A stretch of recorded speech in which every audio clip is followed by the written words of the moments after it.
Yes. Yeah. Advance Natuloy happy din tayo, birthday, ah. of course. Advance happy birthday. Yeah. You've been celebrating since the beginning of the month. Since November 1. Weird, but yeah. The exacto 1 How's month yung everything? party ko. How's Well, good. everything? I'm so happy that President Duterte will be Senator Duterte. So weird. Masaya siguro 'yun, no? Masaya. Huh? No, Masaya. this country's so weird because kanina, one of our friends sent me a message. Panky, alam ba worst case scenario sa 2022? Ito when I reveal this, pare mangingilabot ka talaga, baka magpalpitate ka. President Bongbong Marcos. Vice President Sara Duterte. Senate President Rudy Duterte. Speaker of the House Gloria Macapagal-Arroyo. That can happen. Of course, that can happen. Oh, yun na. So if that happens, I'm in the process of renewing my passport. And then, maganda sana, bisitahin mo ako. Either Sydney, okay, or as they say in Canada, Toronto. Yes, Canada. Okay? Maraming Yeah. maraming food professionals na kailangan ng Canada. Nagre-recruit sila ngayon. Oh, doon na. Pati love professionals, relationship coach. Ang Yun. gagawa lahat sa kanila. Oo, and pwede pa That's the natin gawin plan. to. That's the plan. Uy, pwede na ako Pwede na ako mag-share ng live feed. Alright. Yes. All right. Okay. Welcome to everybody joining us. This is the Manila podcast. And with Tanky. And we'll be talking about Ultimate Taste Test. And then an update on what's happening. What happened with the restos? So all the restos are very happy, of course. The restos, yeah, well, they're very happy now. Ano na tayo, medyo we are in the process of coming back online. And we're experiencing so much resurgence right now dahil sa yung mga bata pwede na pumasok eh. Oo, yes. Diba? That's the latest. Diba? Ano, pag alert level 2, pwede na bata, di ba? Tama ba? Yeah, so when alert level 2 was surprisingly declared or lowered, that's right after Halloween actually. Kawawa nga yung kids, di ba? Handa na yung mga costume nila na Squid Game, hindi na tuloy.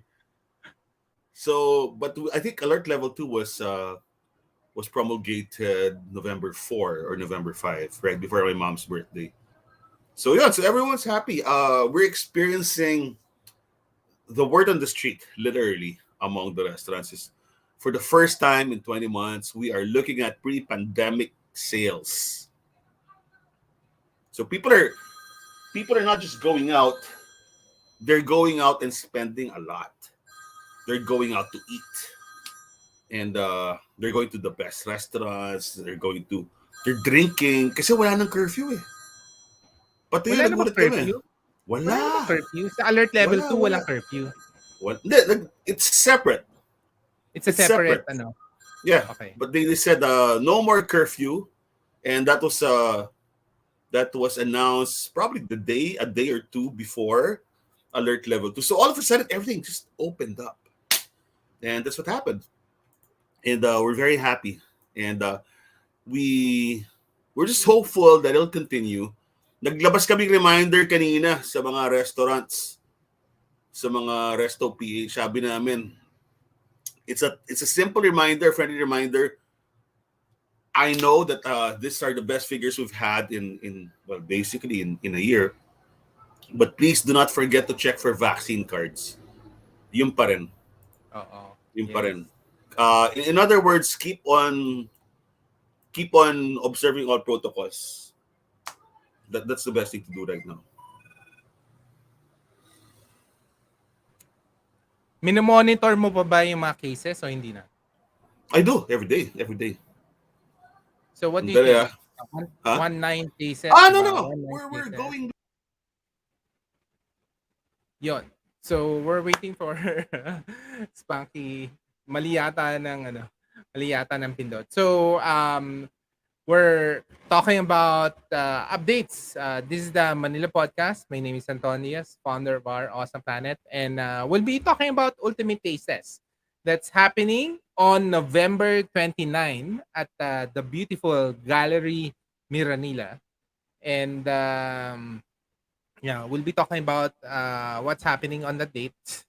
And for small and medium enterprises out there, mga food, we started Ultimate Taste Test 13 years ago to promote, small, medium business. But also, if you're a big business that have a new product, um, pwede mo rin isali sa Ultimate Taste Test. So essentially, the people attending would rate the vendors, the food, and there will be a winner at the end of the day. No, the best food will end will win at the end of the day.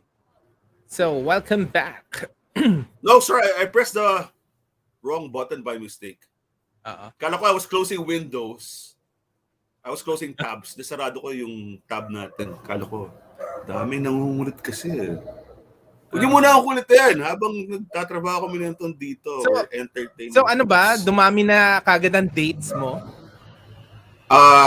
Trabaho muna. No. Actually, this week,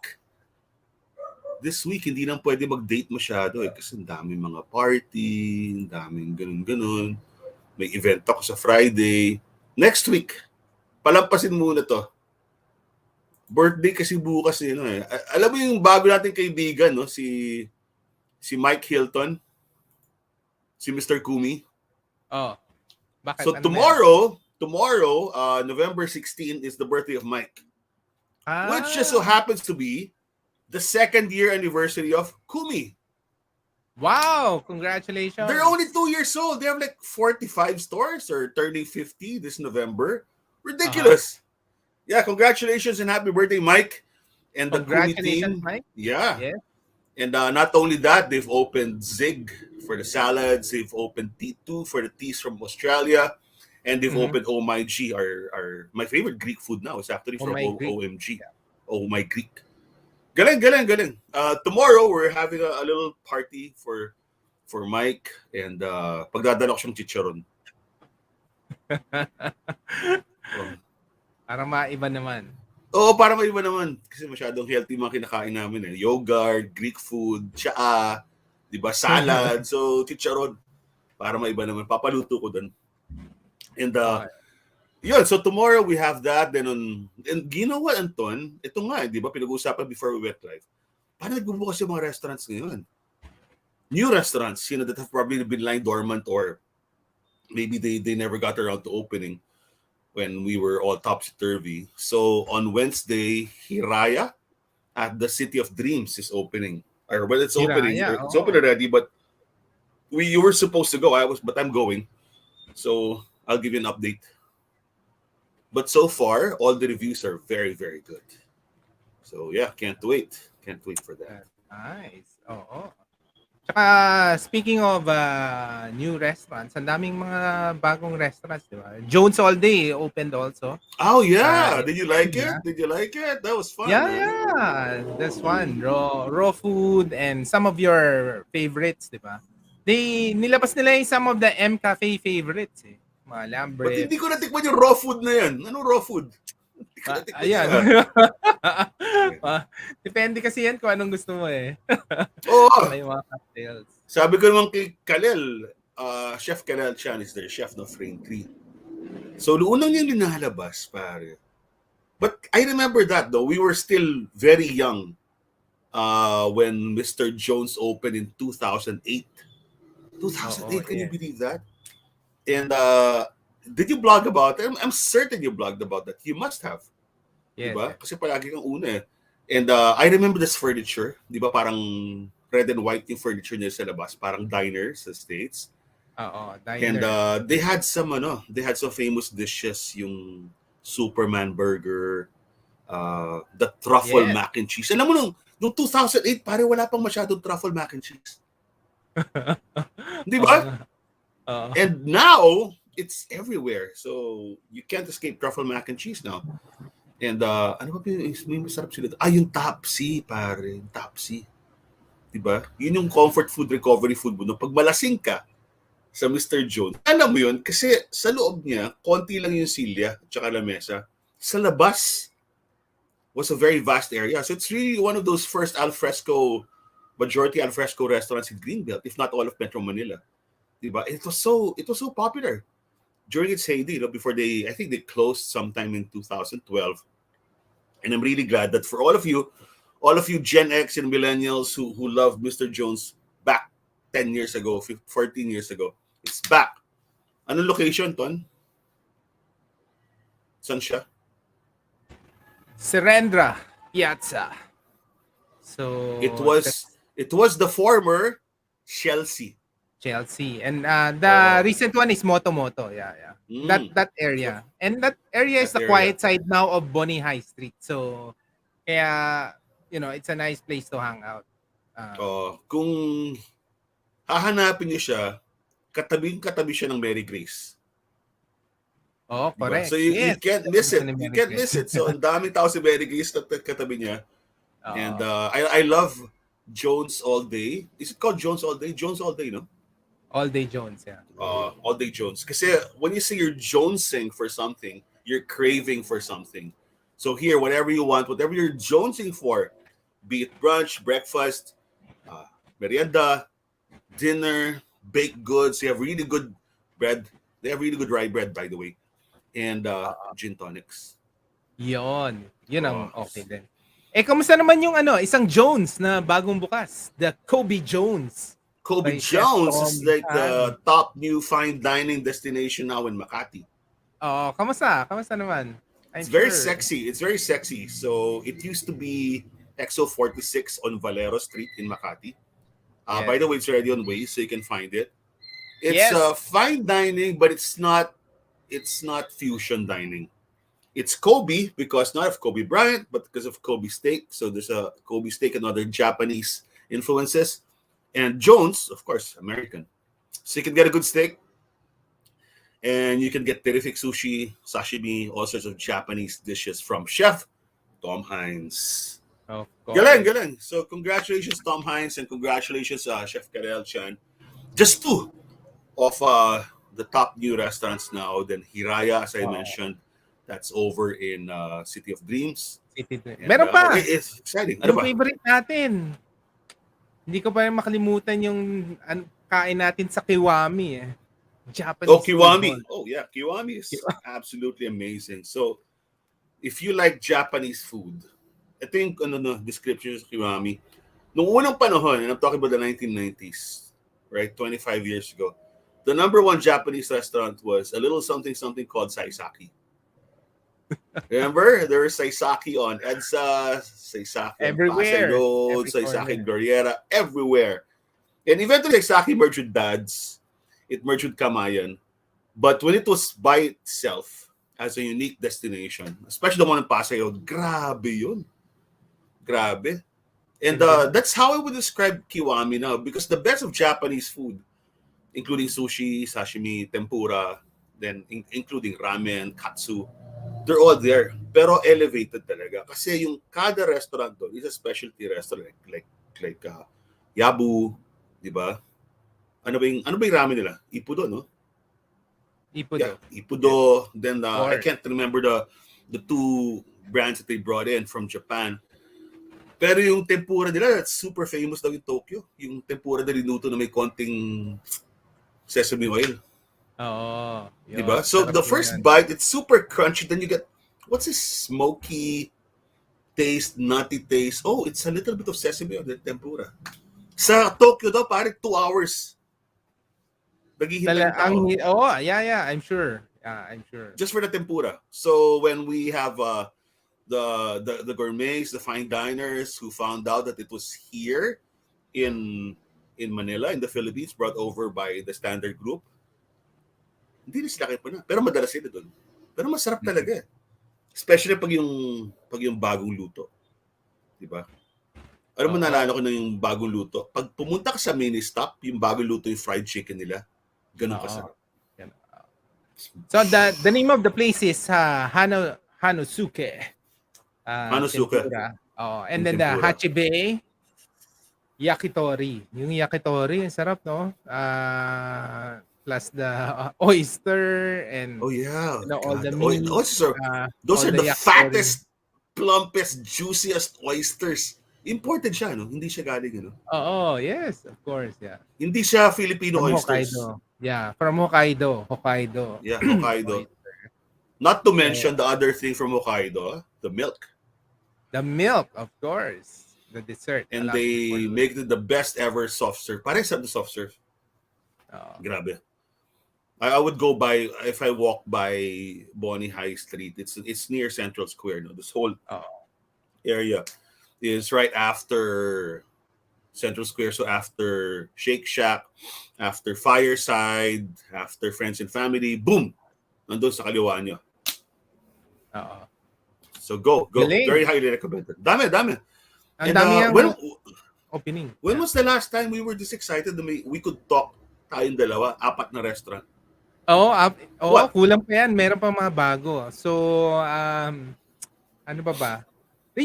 Although, so, some other restaurants, no, meron yung nagbukas sa alam mo kasi ang one of the hottest place to go, during the pandemic, or even after, na maraming alfresco is Caravine Plaza. Of course, Toyo is still there. Excuse me.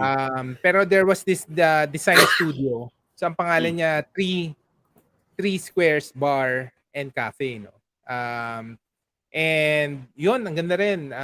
Masarap yung mga coffee niya, masarap yung coffee, masarap yung... And then, maganda yung mga design. So, that place, Caravine Plaza, buhay din lahat ng mga restaurants doon. Lalo na ngayon, di ba?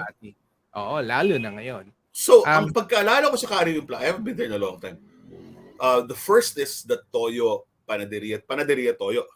Diba? Panaderia Toyo, yes. Tapos, nandun saan yung coffee shop? Sa kaliwa, sa kanan? Wala na yung coffee shop. Yung 3/4 is after. And then Poison Donuts. So, tatlo Poison sa dulo. Yeah. So then after Toyo, the main Poison. Toyo restaurant, then Poison. So, I haven't been in a long time. Ganda. And then you have Mitis there, buhay pa yung Mitis. And then, of course, the cookie place. By... Si Mo Cookies. Oo, si Mo Cookies. So they're open every day. Actually, they haven't been in a long time. They're open. And then they have an alfresco area. Kaya a lot of people are going there. It's nice going there. So... You know why? You know why they're going now? Kasi walang traffic. Sarado yung eskwela eh. Walang traffic. Taking advantage. Pero pag diba, ano yung eskwela doon? Kasi that school, during Beacon, normal times, area. The Beacon is farther. Yung katabi mismo, yung Filipino-Chinese school. Mismo. May Chinese school. Yes. Diba? Para yun ang nakaka-traffic talaga. So sometimes, from EDSA, sa may tunnel, kanto ng Paso Tabo, hanggang umabot ka ng Caribbean Plaza, minsan 30 to 45 minutes. Ganon ka-traffic. Ganon ka-traffic. Pero ngayon, wala. Zero. From Makati Cinema Square hanggang sa Caribbean, maybe 10 minutes. So go. This is the best time to go. Pero alam mo, meron akong gusto i-try eh. Ano yan?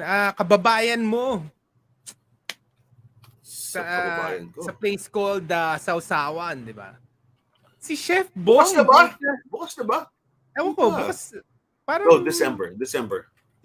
O nga. Yeah. I mean, grabe, na-imagine ko pa yung parang nag-pop-up dinner sila doon sa Pampanga, si Chef Bong, tsaka si Chef Sao. Sarap ng pagkain nun. And I'm happy nga na he's opening, a restaurant. Diba? Yeah, we're talking about Bong Sagmit, who's one of Pampanga's culinary geniuses.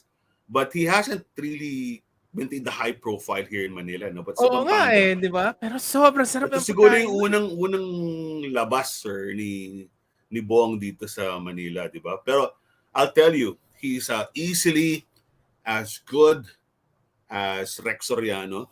Di ba? Si Rex yung sa Nobu, sa Banh Mi. Yeah, of course. He's easily as good as, of course, Cloud Tayag and Ten Lim and yung best friend niya, si Chef Sao.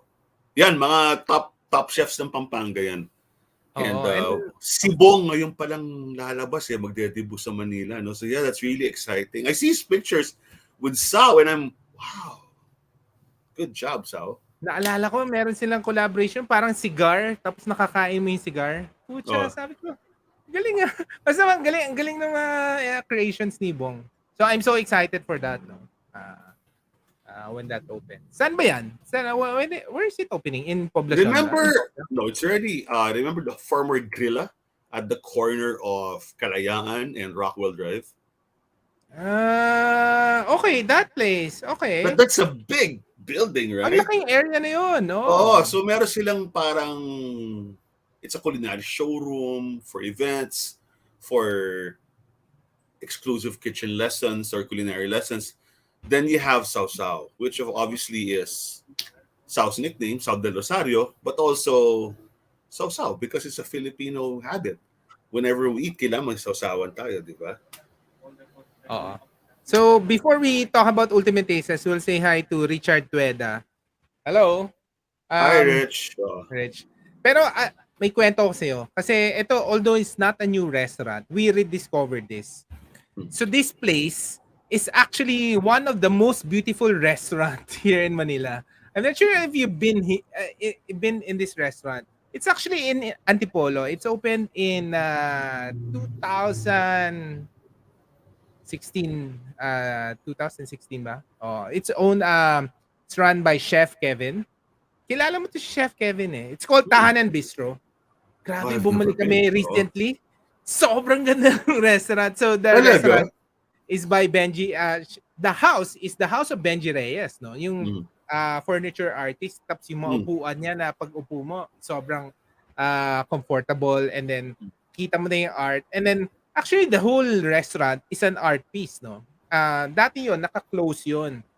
Tapos ang ginawa nila, binuksan nila lahat. Malalaking windows, kita mo yung garden. And then yung garden nila, gumanda yung garden nila. And then, sumarap yung food nila. Yung, I remember, basta pagbalik namin recently, no? Kasi we like to go road trips where, and ito, Antipolo, ang layo layo from Laguna. But sobrang sarap ng food. Yun lang, si Chef Kevin is still in Australia. So wala pa siyang new menu. But even with the old menu nila na set menus, pare, ang sarap. Sandali, Set saan menus is banda sa Antipolo? Which part? Lorisville eh. So anyways lang eh. Lorisville subdivision. Sobrang ganda na restaurant. Ang sarap pa ng pagkain. Pero ito Antipolong mataas, hindi sa lower Antipolo. Hindi, sa mataas. LA. Hindi siya sa LA. Okay. Sa mataas yata. So, how was the traffic? Okay lang naman traffic I guess sa Antipolo, di ba? Hindi pa naman ganun. We went on a Friday, so matraffic. But we went via C6, so medyo bearable via C6. Kasi if you're coming from Laguna, yung C6 kasi from Bikutan meron ng entrance eh. Yeah, yun yung di ba? Yung parang nasa, what do you call this? Laguna de Bay. You pass by the lake. Yeah, you pass by the lake. I was calling it the lake You pass by the bay. How's the road? Okay na yung road na yun? Okay naman, pero medyo makitid lang. But okay na rin. I mean, okay na siya as so we got to Antipolo by passing the Ortigas and So ang ganda pa, sobrang ganda ng restaurant na yon. And especially at night with all the lights. Basta naman nag-gloss overlooking Metro Manila. You can see the lights. Oo, meron. Kumakain ka overlooking Metro Manila, tas alfresco. Tapos, kailangan nakasocks ka lang, walang shoes inside. Ito puro artwork all around. If you know your art, if you know your painting, pare, you'll be blown away. But so even you have to remove your shoes. It's like that restaurant in Palawan. Ano yung famous na sa Puerto? May sikat na restaurant. Oo, yung anong pangalan nun? Kalimutan ko na, favorite ko rin yan eh. Because that sounds like it's full of art, it's very native, it's very cozy. Wow. Pero pare, this is the most beautiful restaurant in the Philippines. Talaga? Ganda talaga. Ano pangalan? Tahanan? Tahanan Bistro. You have to go. Mag-date ka. Mag-date ka dito. So they're not open every day. They're open weekends. Weekends lang. Oy, pucha naman, ang ganda naman ito. Pare, cover photo pa lang sa Facebook. Blown away ka May na actual bahay ni Benji Reyes yan. Wow! Walang pako, puro tornilyo lahat. Wow! Guys, Recycled lumber, if 100%. you're listening or watching right now, go to Facebook. Just type in Tahanan Bistro. Bistro. Holy cow! And the food looks good. And Chef Kevin was stuck in Australia. So, of course, pag bumalik yan dito with all the things you learned from Australia, That is pretty. That is really pretty, huh? Oh, that's really pwede magpakasal dito, So, pwede. Oh, ang ganda ng garden, ganda ng food. So, but of course, intimate wedding pa rin. Kasi that's the actual house of the artist pa din. Of Benji Reyes. Thanks for the reco. I'm bookmarking it. I'm liking the page right now. Meron kang ano yan. Mga pang-date mo yan. Alam mo, nakakatakot mag-date ng malayo ngayon kasi ang mahal ng gas, di ba? Oo nga, wala. Ngayon yata bumabang bagya, konti. But, to have to see the sign in a gas station that reads 70 pesos per liter, I never thought I'd see today. Diba? Nung nakita ko yung 70 pesos, kinuha ko ng picture. Sabi, oh my God, what a great country we live in. 70 pesos. May tanong dito sa Twitch. Do you have nightclubs in Manila? Ano nga nangyari sa mga nightclubs in Manila? Wala pa rin during this pandemic. There's no night place to go. No, nightclubs in QC, I'm talking about, there are two kinds of clubs in QC, right? Sige. You have the ones that have flashing lights and flashing boobies. I think they're still closed. Yeah. They're still closed. Some have closed for good. But you know what? When things return to normal, anong unang mabubukas? Yung mga red light district clubs. It's simple. If you're not gonna get sick and that's the number one lifeblood ng economy ng Quezon Avenue for decades. Siyempre, nung pandemya, nagsarado, di ba? Tapos yung mga dancer, pumunta sila sa internet, nagsariling live show. Okay, enough of that. But they're closed right now. There are drinking clubs in Quezon City. Pucha sa Morato, yung mga club doon. Alam niyo na yun, yung mga sinasabi ko. Di ba? Marami ka, but they're just drinking clubs. With a little bit of music, it's for the QC kids. When the curfew was, meron ba? There's sort of dance clubs, at 3D drinking clubs, Tinder clubs, pick up. Pare, 10 p.m. na dumarating rin yung mga bata nung wala ng curfew. And they're arriving, guess what? On scooters. On scooters! Talaga? Para pagtakas mo sa bahay, tahimik, di ba? Dala mo na yung scooter. Oo, tsaka cheaper, di ba? Yeah. And maybe it's easier to scooter home drunk than drive, or you'll harm less people, di ba? Kung makabangga ka, ikaw yung masisira, at tsaka scooter mo lang. Yeah, so QC, drinking places, clubs are open. Sa Makati BGC, meron bang mga I haven't been, but ang sinabi sa akin ni Kalel Demetrio, and our other friends from Poblacion, bumabalik yung crowd sa Poblacion. The problem with Makati, which I have yet to validate, is there still is a 2-drink limit. Okay. Which Mayor Abby has not yet lifted. And that's the quandary a lot of the clubs find themselves in. Kasi obviously, there are ways to go around this. Pero pag mahuli ka ng PSD na Makati, Public Safety Department, wala ka, sasarado ka. No questions asked. All right. So you risk it. So follow the law. But if you don't want to have a 2-drink limit, go to Manila, go to Ortigas, cross the bridge, go to BGC, and you're good to go. You're good to go. All right. That's good. All right. Pag-usapan natin yung ultimate taste test in the next... In 2 weeks. In 2 weeks. Ultimate taste test 2021, November 29. Kamusta na? Are we all set? No, we're still meron pang they're still open for slots for Hmm. mga new vendors, no. Kasi we're looking for to support a lot of the new food makers or food entrepreneurs this year or mga new products, 'di ba? Hmm. And Ganito. oh, and we'll be doing it in the beautiful Gallery Miranila where we held it last year also. Diba? Has Parang a nice siga tayo. We never stopped. We Wala. never Oh, stopped. 13 Because years. Yes. uh, even last year, if I remember correctly, Ultimate Taste Test was probably the first big, or maybe the only big food event of 2020. Yes. Diba? Oo. It was because It was. It was. we said we want to make it happen. Let's make it happen, and we were able to make it happen under the safest of conditions.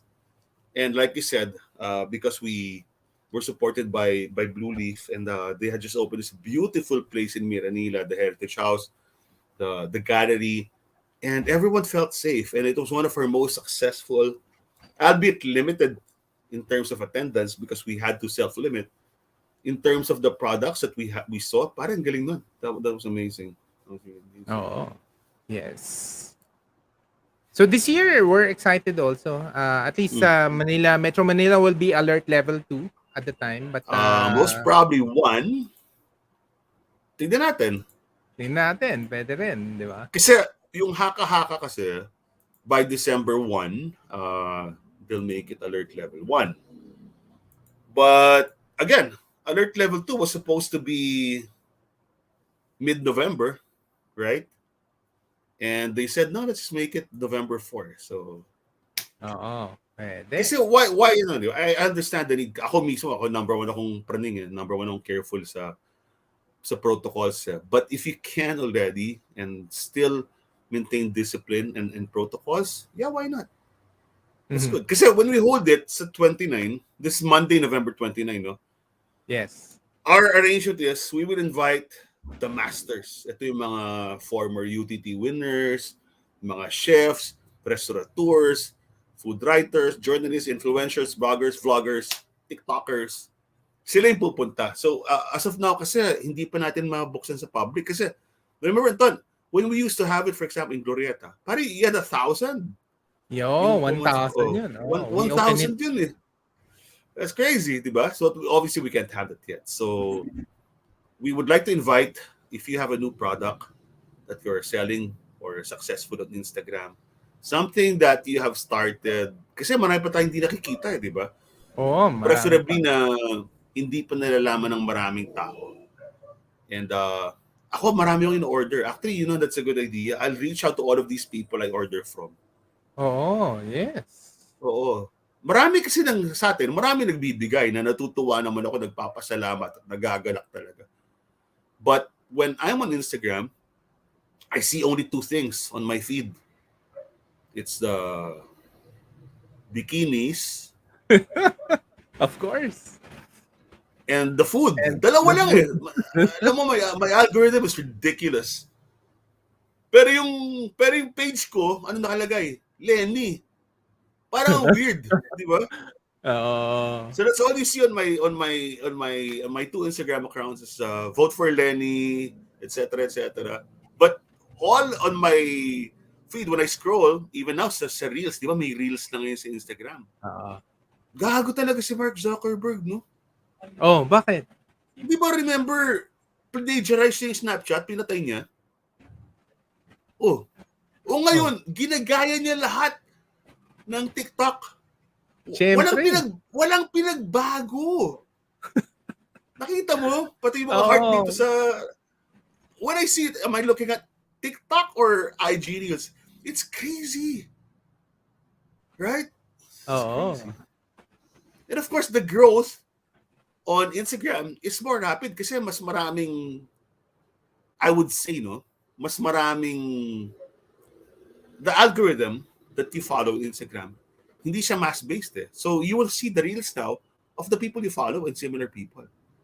So in other words, kung fina-follow mo, puro bikini, puro pagkain, hindi makikita mo sa reels. And it's Oo. more interesting. Wala yung mga walang Jejemon. Diba? So, I don't know. Let's see. But it's very interesting to see how this plays out. Oo. Pero ruthless talaga si, no? Ruthless talaga hindi na pala Facebook, si Meta. Si Meta. Kasi Diba? he's building the metaverse. So why would I buy you? Because the last big purchase of Facebook before it became Meta was Instagram, di ba? Yes. Previous like 2014 or maybe earlier. But nung Snapchat started getting bigger, sabi ng Facebook at Instagram, bahala, gayahin na lang namin kayo, di ba? And they effectively killed Snapchat. Snapchat's still there, but hardly anyone uses it anymore. Hirap po. Pero So, yung kung pinaka na binili niya that fuel this Meta is Oculus eh. Yeah. Binili niya yung headset. Yung VR. Headset So long term is VR, obviously.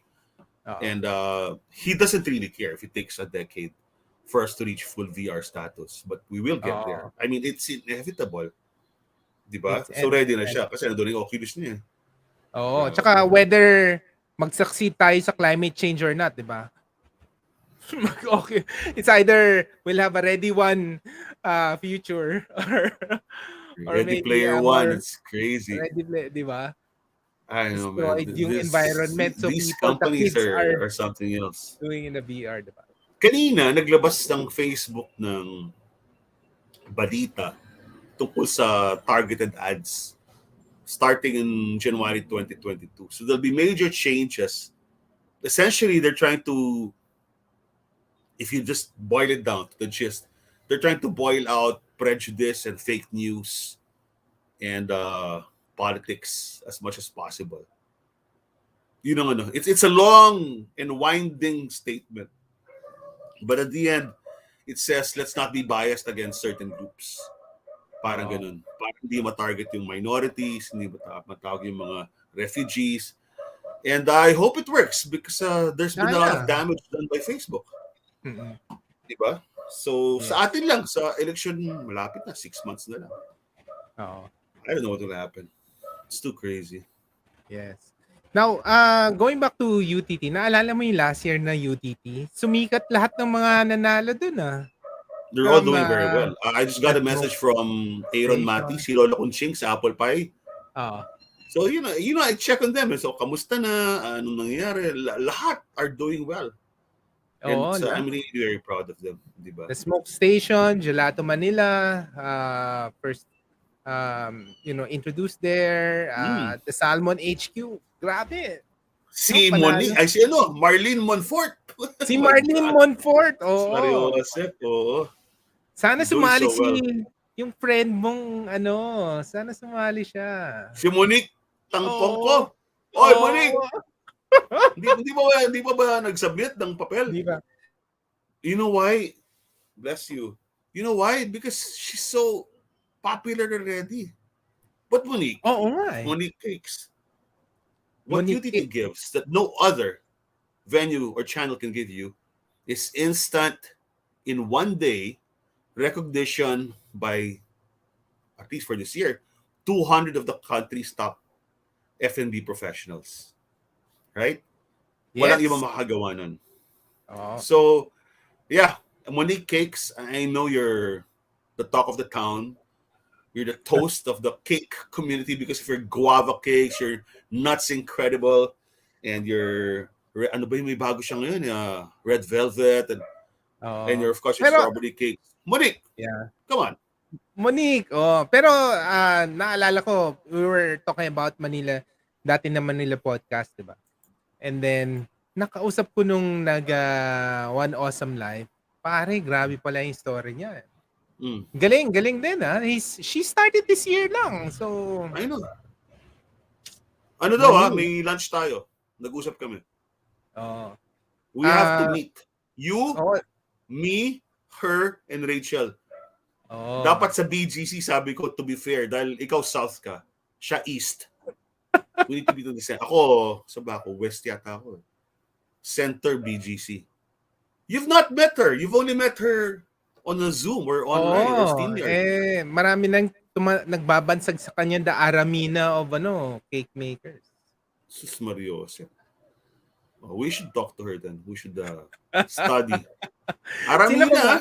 Oo, Aramina of ano. Mahilig pa mag-ano yung IG story and baka nagre-reels na ngayon yun. No, malamang. She Ganda. hired a social media manager because alam mo pag gano'n kaya, you know who she reminds me of?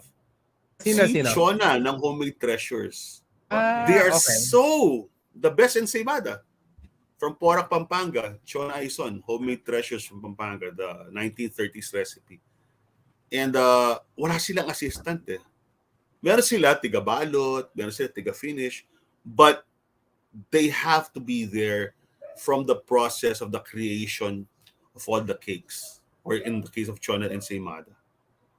And they just will not release anything without the proper quality control. So there you go. And I remember when Chona first started out, mga 10 years ago then, the only thing that's stopping Chona from continuing to sell in Manila or bring weekly to Manila, kulang siya sa tao. Oo, yes. Oo. I mean, kulang sa tao not to bake kasi she's the one who bakes. Kulang siya sa tao sa paglinis. Yun ang mahirap, guys, kung papasok ko kayo sa baking business. If you love the process of baking, the mixing, the measuring, putting in the oven, frosting, that's well and good.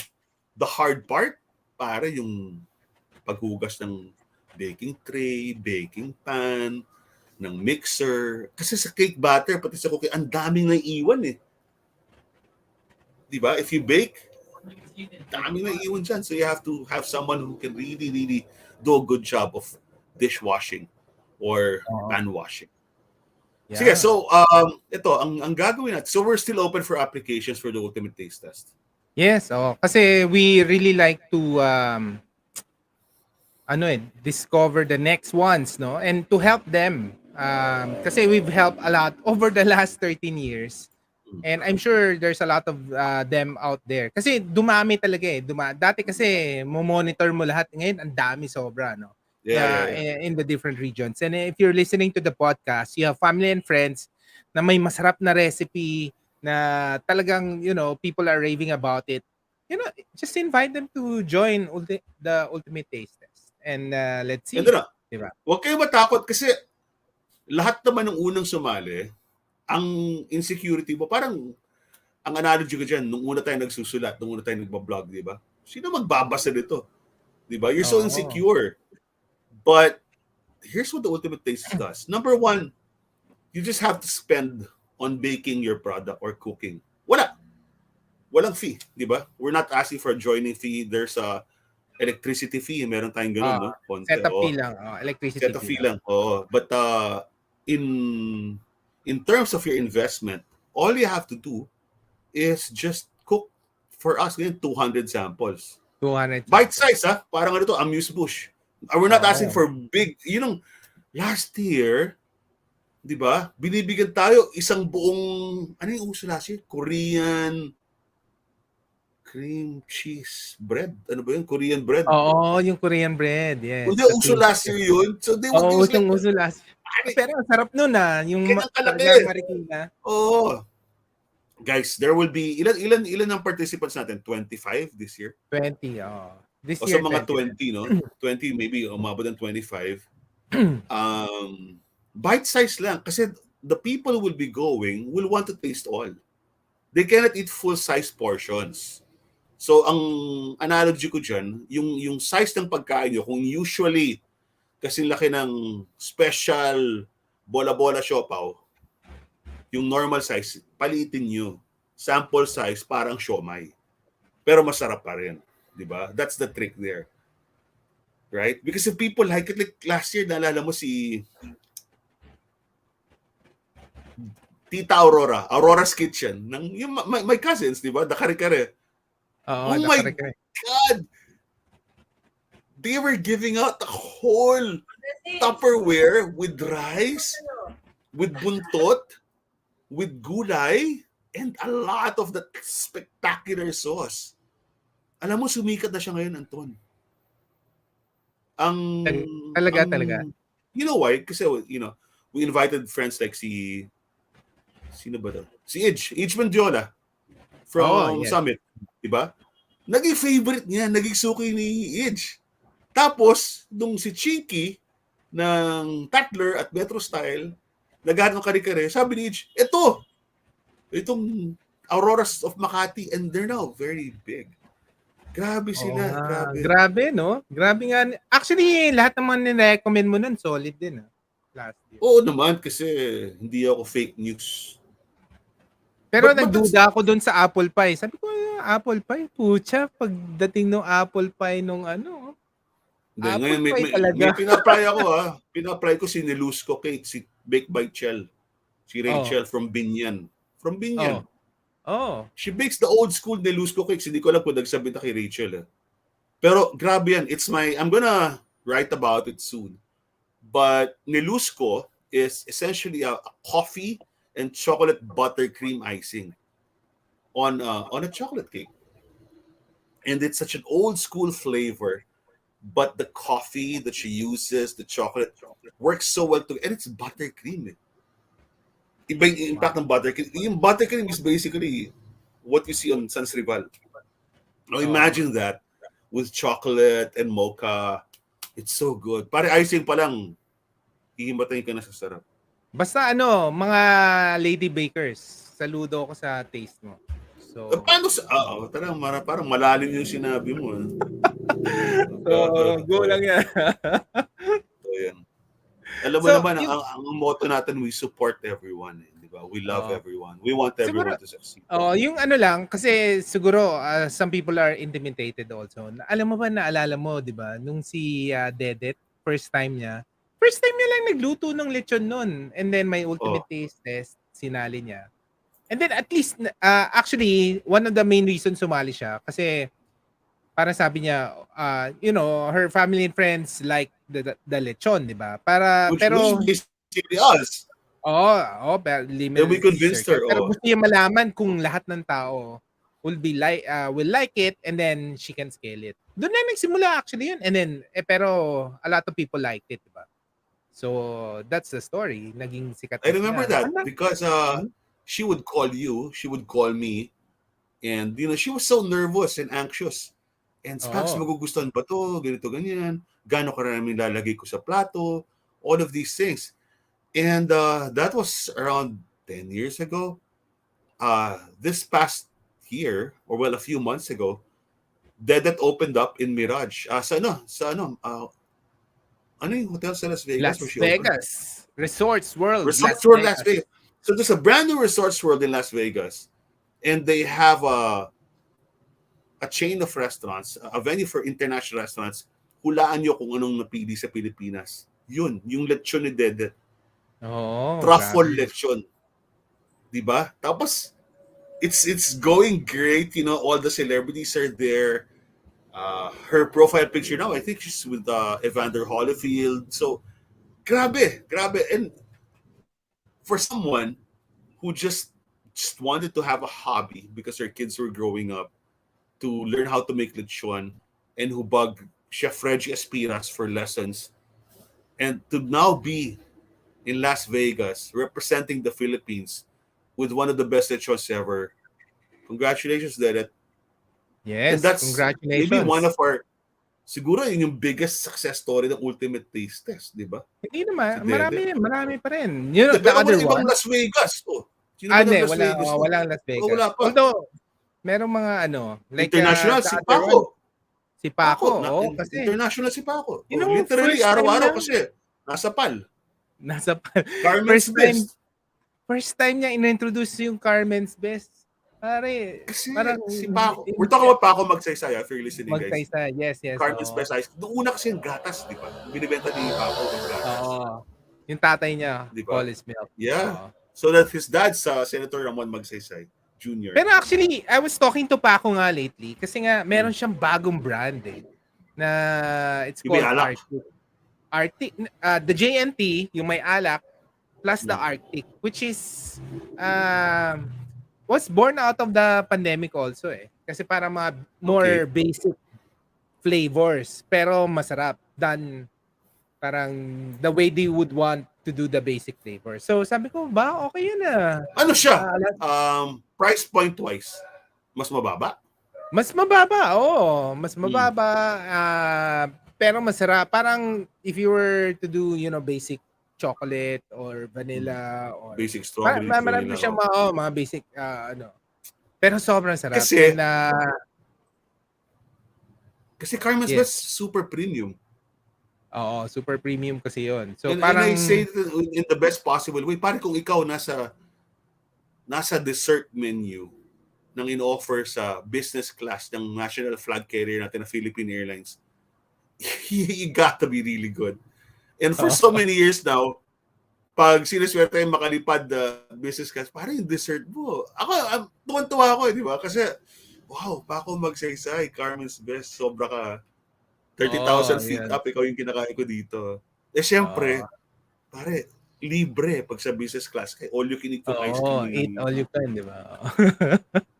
Hataw ka doon. Because, look, let me just be very honest. Guys, the premium Carmen's Best flavors are not cheap, guys. Oo. So, Diba?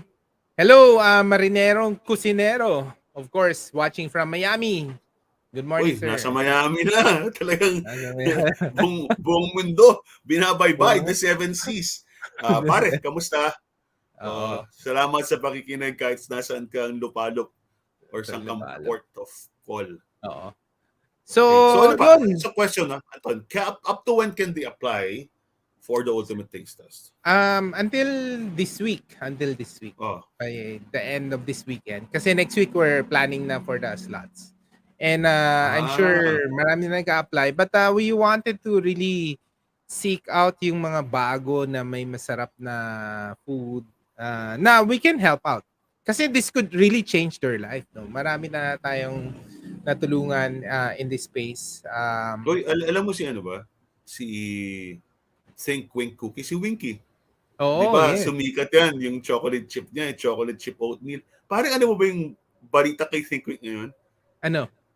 Think Wink Bakery na siya. Wow! Bakery! Kasama That's anak niya? crazy. Kasama anak niya? I'm not sure. I'm Siyempre. sure it's online pa lang, but her product line has expanded because in that famous Shell station in Magallanes, di ba nung una, ang top seller doon, it became known to buy Polly's chocolate cakes. Oo. Ito ngayon, parang isang sariling gondola na si Think Quick. Parang may cookies, may banana bread, may mga pandesal na. It's crazy. It's Galing, crazy. galing. I'm so proud of her. Oo. Di ba? Yung Grabe. pala, in taste test rin, shout out to Zarina of Philippine Hot Sauce Club.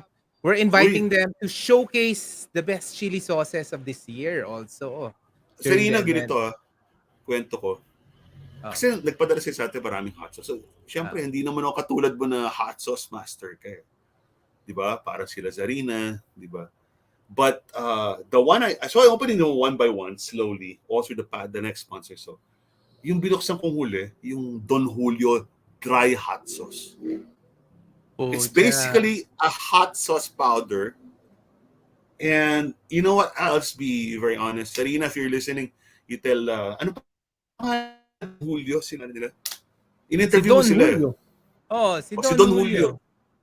It's my favorite, number one, new favorite since yung garlic ni... Sino yung kaibigan si garlic? Garlic, God damn it.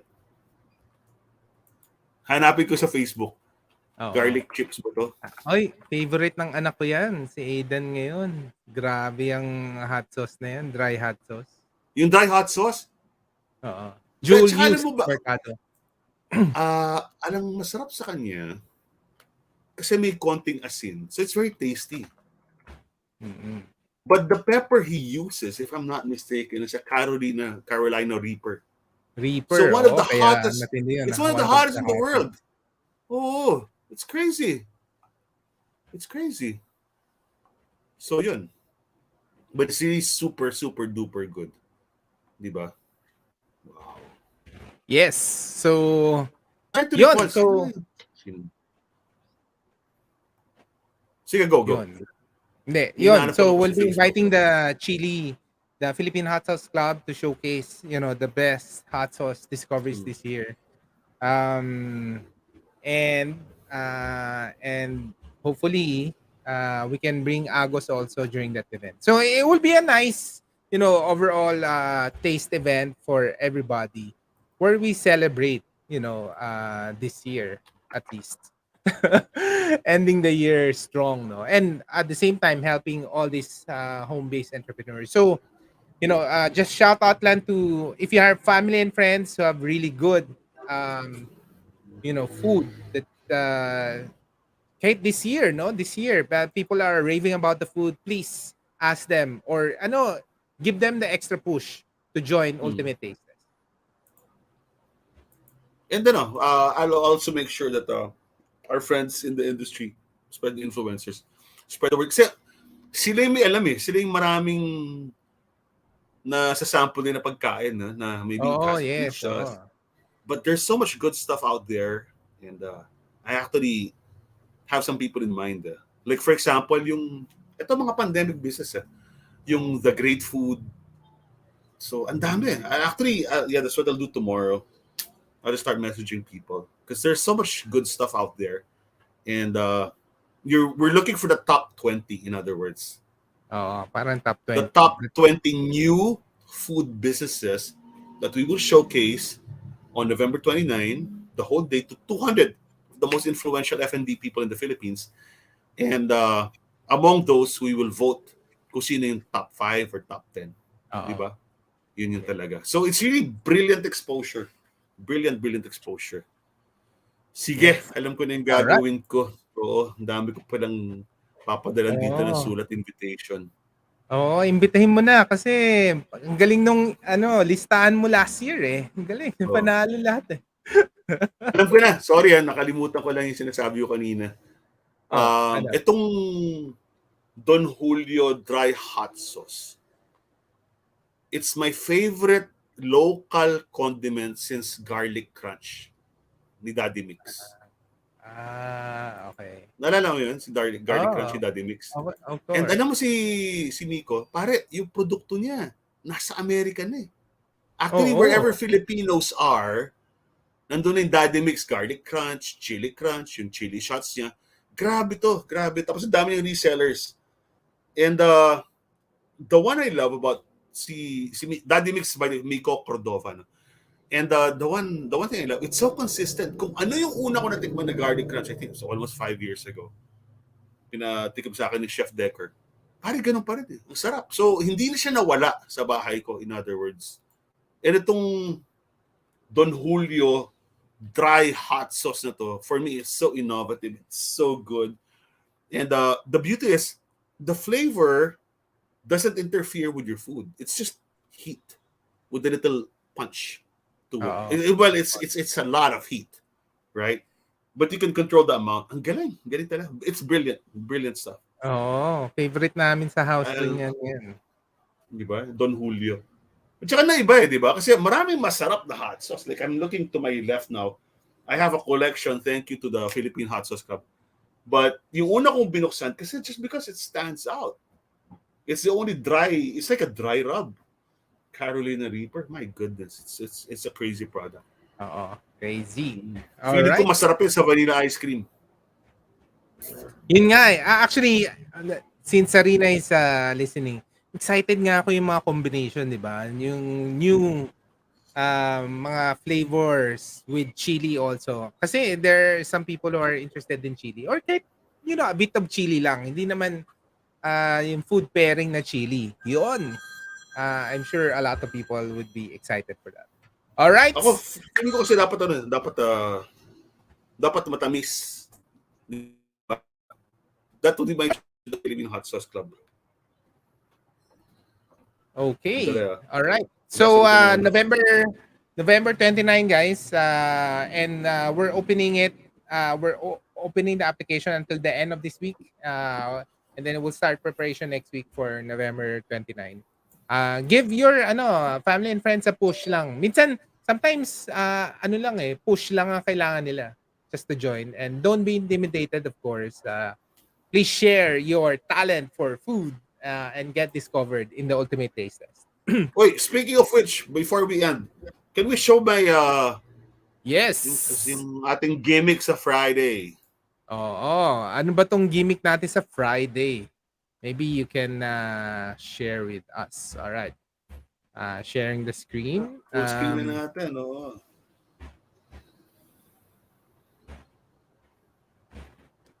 All right. Ano to? Specs. Okay. All right. So this is our project with SM Aura and Vinyl and Vinyl, which is a group of artists, really hot young artists, really super talented artists.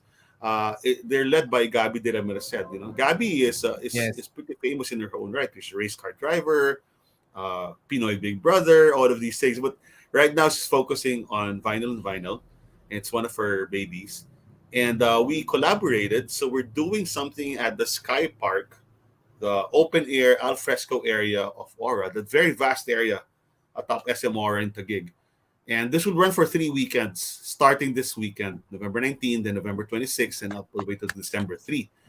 And what it does is two things. We'll have an art show for Fridays to Sundays every weekend. You can buy art, okay? You can see installations, you can meet the artists. It's beautiful. But at the same time, we're bringing in, you know what, Poblacion was really hard hit by the pandemic. So we're bringing in some of the most popular bars in Poblacion to Aura. So they have a better market. So yung mga halimbawa, takot ka pa lumabas. Gusto mo al fresco ka. Natatakot ka pumunta sa Poblacion dahil walang parking. They're gonna be here. We're talking about Agimat. We're talking about Tom Hines Guilt. We're talking about Atoda Madre. We're talking about Kite from Kian Kazemi, our friend. Then some really good food purveyors like Moloko Cookies, Easiest Pie Piece of Cake, Crying Tigers joining us. So it's exciting because you have the Poblacion neighborhood on one side, and on the other side, you've got all the best young artists of Metro Manila. And it fits perfectly. And you can enjoy it there. It's breezy and cool. You're on the Sky Park. It's al fresco. You can bring your pet dogs. It's crazy. And it's going to be every 4 p.m., 4:30 p.m. starting this Friday, every weekend. Nice. Sunsets. Sunsets. Then you'll have beautiful lighting. There's no drink limit. We're bringing in drinks. We have the liquor licenses. So, yeah, great. You've got good food, good drinks, great art, all Yes. in one venue, one Congratulations. safe al fresco venue. So we're super excited about this, and we hope all of you can go. So yeah, marami tayong trabaho. So we have this, and then we have 10 days later, we're launching Ultimate Taste Test on its 13th year. So yeah, God's been good. God bless us more. Yes. Yeah. Oh, thank you. Thank you, Lord. Oh, And yeah, and for all the food purveyors out there, I'm so excited. Nakita ko na yung initial list. Ang galing ng initial list eh. Pero wala pa si Monique. So kailangan ko si Monique Monique. Tankongko from Antipolo. From Antipolo. Oh, siya. So exciting. For Yeah. Ultimate Taste Test. All right. I would And like to to our say hi kasi parang ko siya, kilala mo si Pepper, di ba? Pepper Tihanki. Pepper. Oh. Ang kulit eh. May dinner kami sa Wednesday. Oh. Parang natatakot daw siya bakit naging inuman. Sabi ko hindi inuman yan. Inuman ng umpisa, pagkain ng katapusan. Yeah, so hello Pepper. Hello, Pepper. Hello. Yeah. You know pala, ito mga, I actually have to ask Pepper, but I'm sure, you know her sister makes this really fantastic leche flan. Her sister's name is, his sister's name is Ginger. And she makes this cream cheese leche flan. It's one of the most decadent, delicious, creamy, Talaga. silky, smooth. Oh my God, I'm running out of words. But when you take a bite out of it, you let it slowly melt in your mouth and it coats your whole tongue. Wow, one of the best leche flans ever. Diba? So, pepper and ginger tihanki, what a great product. So, I'm not sure if Ginger will want to make 200 servings, but if she can, why not? Why not, right? Oh, Yeah, spoon. amazing. Dapat may mga Ito spoon na, lang. one last thing, for all those people, the new business food entrepreneurs who want to join, Guys, the timing is impeccable kasi magpapasko na. This is your single biggest advertisement and marketing push. Introduction to the foodie world at large. It can only be done. And I'm telling you, only dito lang sa atin to. Hindi to exaggeration sa Ultimate Taste Test na ito mangyayari. Oo. Tsaka Tapos, you get the December push and then halos solve ka for 2022. Kasi nga, all the winners actually of Ultimate Taste Test last year, panalo talaga lahat in this 2021. So we want that for you, no? We want to make that difference in your business. So please join us. Yeah, and join the ranks. Join the ranks of all of our successful graduates, alumni and alumni of Ultimate Taste Test. Paco Magsaysay, Dedet de la Fuente, Lasagna, right? All of these people. Oh my God, Risa Chocolate, si Pam. Holy cow, ang dami na pala, no? Lolo Conching's apple pie, di ba? Kusina ni Aurora. Ang dami. Grabe. And every year may mga may mga 5 breakout stars. So yung challenge sa inyo, nasasali this year, kayo ba yung magiging breakout star ng Ultimate Taste Test? Yes. Di ba? So good, yeah. We're looking forward to meeting all of you. And best of all, we'll meet all of you on November 29. All right. Thank you so much. Thank you guys for listening. This is Anton Diaz with Spanky Enriquez for Manila Podcast, inviting you to Ultimate Taste Test 13th year on November 29. All right. Good Bye. night. Live and awesome Thank life, you. guys. Bye-bye. Bye.